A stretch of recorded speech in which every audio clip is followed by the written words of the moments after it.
Notre cerveau est une machine complexe et parfois il emprunte des raccourcis pour traiter l'information et prendre des décisions. Ce sont précisément ces raccourcis qui façonnent nos habitudes, renforcés par de puissants effets psychologiques. 1. Consulter son téléphone dès le réveil, l'effet du système de récompense variable, Variable Reward System.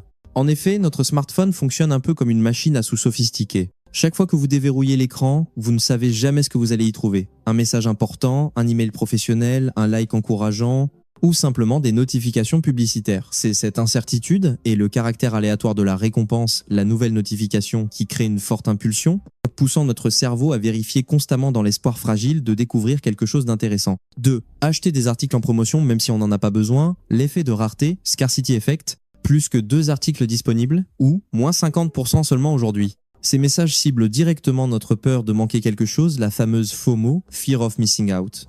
L'effet de rareté nous pousse à attribuer automatiquement une plus grande valeur aux choses limitées en quantité ou en temps.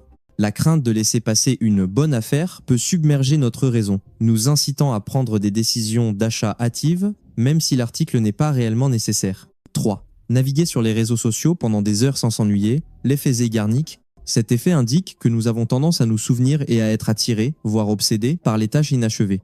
Sur les plateformes de réseaux sociaux, il y a un flux incessant d'informations, nouvelles vidéos, publications non lues, stories pas encore visionnées. Ce sentiment de « pas encore fini », de « il y a encore quelque chose » pousse notre cerveau à vouloir continuer d'explorer, nous maintenant prisonniers d'une boucle de navigation qui semble sans fin. 4. Faire des listes de choses à faire mais souvent en oublier, le biais de planification, planning fallacy.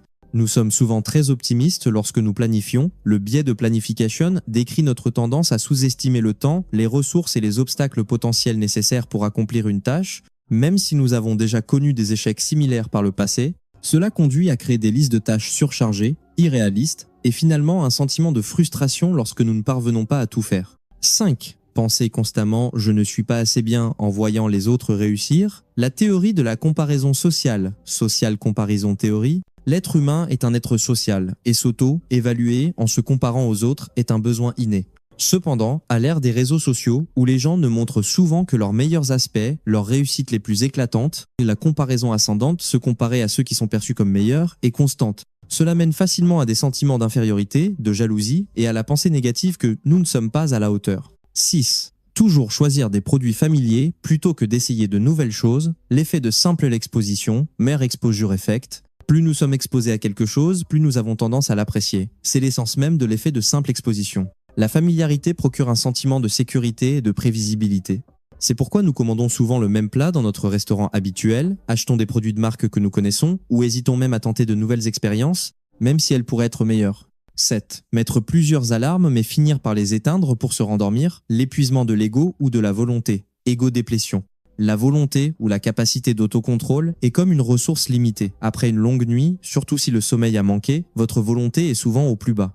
Prendre une décision qui demande un effort, comme sortir d'un lit douillet, devient extrêmement difficile. L'action la plus facile, appuyer sur le bouton snooze, prend le dessus. Chaque report de ce type érode un peu plus le peu de volonté qu'il vous reste, transformant le réveil en une véritable lutte. Pour mieux comprendre, on peut noter que ces effets n'agissent généralement pas isolément, mais peuvent être regroupés selon leur impact sur différents aspects de notre esprit et de notre comportement.